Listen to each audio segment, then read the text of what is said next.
Assalamualaikum warahmatullahi wabarakatuh. Selamat datang di mata kuliah Manajemen Sumber Daya Manusia atau MSDM. Karena ini pertama kalinya kita bertemu, dalam tanda kutip, perkenalkan, nama saya Nia Kurniati Bahtiar. Silahkan dipanggil Nia. Ini adalah nomor HP saya untuk dapat dihubungi bila ingin izin atau sakit tidak dapat menghadiri kelas. Ini adalah email saya.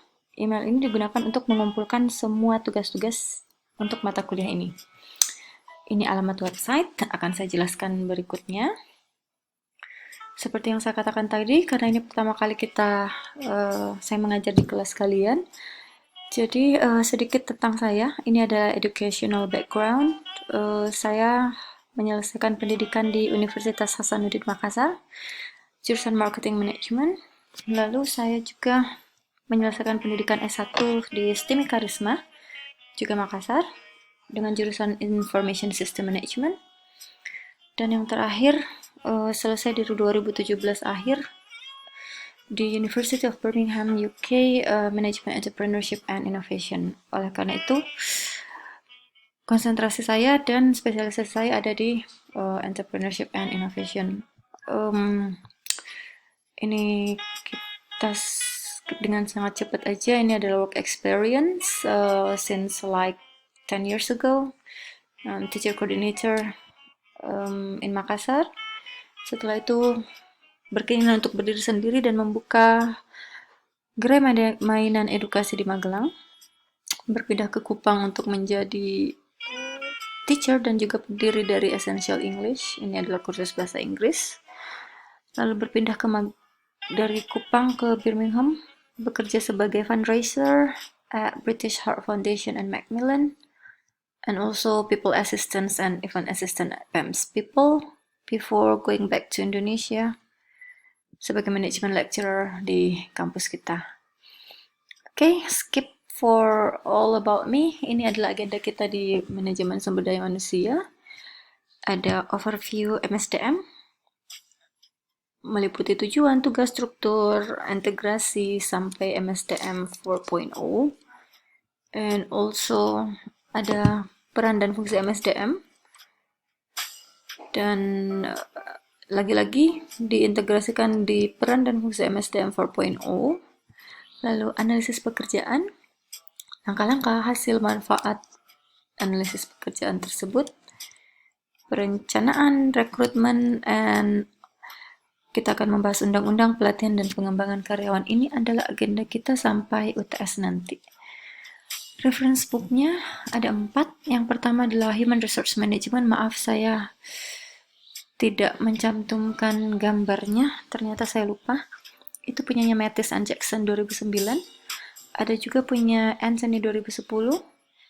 Catalyst Stone 2017, New Program Management, dan saya menggunakan beberapa artikel national and international journal. Ini bisa kalian miliki salah satunya atau dipinjam di perpustakaan. Namun saya menyarankan kalian untuk memiliki buku ini. Ini adalah buku ajar yang akan dipakai di mata kuliah ini karena disusun berdasarkan silabus kita di Universitas Muhammadiyah Magelang.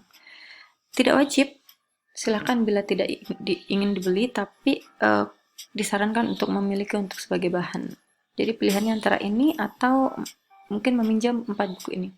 Tapi saya akan memberikan pilihan ketiga juga untuk kalian bisa memilih. What is that? Bentar. Rules to success dulu. Jadi bila tidak memiliki buku ajar, wajib print materi di website saya. Ini adalah websitenya, jusnia.wixsite.com/unistaff. Dan wajib mencatat semua materi karena file yang ada di sini adalah file PPT. Seperti biasanya file PPT itu tidak mencantumkan secara rinci semua isinya, hanya poin-poin tertentu saja. Jadi tetap harus mencatat supaya kalian tetap mengerti apa yang dijelaskan. Lalu surat izin tugas dan lainnya via email seperti yang saya katakan tadi. Break time 10 minutes in the middle of the class. Ini kalau kita tatap muka langsung, nanti saya jelaskan pada saat kita bertemu langsung. Akan ada e-learning session, project, video discussion, case study. Ini adalah hal wajib dalam mata kuliah dan kelas saya. No remedial for any reasons. Jadi tidak ada remedial apapun alasannya. Makanya sejak awal sudah direncanakan bagaimana caranya kalian untuk menyicil nilai-nilai tersebut supaya kalian dapat nilai yang maksimal. Ujian susulan hanya untuk yang sakit. Bagi yang sakit, tolong kirimkan suratnya via email, cover WhatsApp. Jadi ada surat dulu, lalu bisa ujian susulan. Kalau ujiannya sudah selesai baru suratnya menyusul, itu nggak bisa ya. Diskusi dua arah, saya tolong dikoreksi kalau saya salah. Karena kesempurnaan hanya milik Allah, tentu saja. Ini adalah struktur kelas saya. Jadi dimulai dari materi, diskusi berkelompok, break time, materi lagi, diskusi, dan group work. Lanjut ke marking, we will be quick. Ini adalah beberapa untuk marking.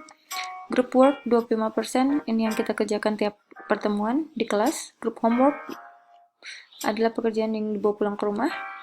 Project 30% akan saya jelaskan kemudian. Meet 20%, and the last one is subjective marking untuk menilai keaktifan dan kesopanan, etika, integritas, dan lain-lain. Apa bedanya group work dan group homework? Karena kita baru bertemu pertama kali ini, saya akan jelaskan dulu group work. Group work itu adalah tugas yang dikerjakan di dalam kelas selama kuliah berlangsung. Biasanya dapat berupa small group discussion, atau role play, atau simulasi, atau problem solving. Bedanya dengan group homework adalah tugas rumah yang dikerjakan secara berkelompok. Tugasnya berupa menjawab pertanyaan studi kasus atau pertanyaan esai yang ada di dalam buku ajar. Subjek emailnya seperti ini, harus dicatat, dikirim sesuai dengan subjek email supaya emailnya tidak tercecer. Dan dikumpulkan H-2 di perkuliahan minggu selanjutnya, itu perbedaannya. Ini ada group project untuk dipilih. Yang 30% tadi, satu, membentuk kelompok terdiri dari 4 orang, membuat poster penjelasan dengan tema menuju MSDN 4.0. Isi poster berupa gambar dan penjelasan, dikumpulkan dalam bentuk hard copy and soft copy pada UTS MSDM, dan ini adalah subjeknya. Ada 4 atau 5 contoh tema poster yang bentuk poster yang bisa kalian pilih. Temanya adalah menuju MSDM 4.0. Jenis poster pertama yang bisa kalian pilih adalah roadmap. Roadmap ini adalah sebuah jenis poster di mana kalian menuliskan tujuan akhir kalian di sini dan apa saja yang akan kalian lakukan menuju tujuan tersebut.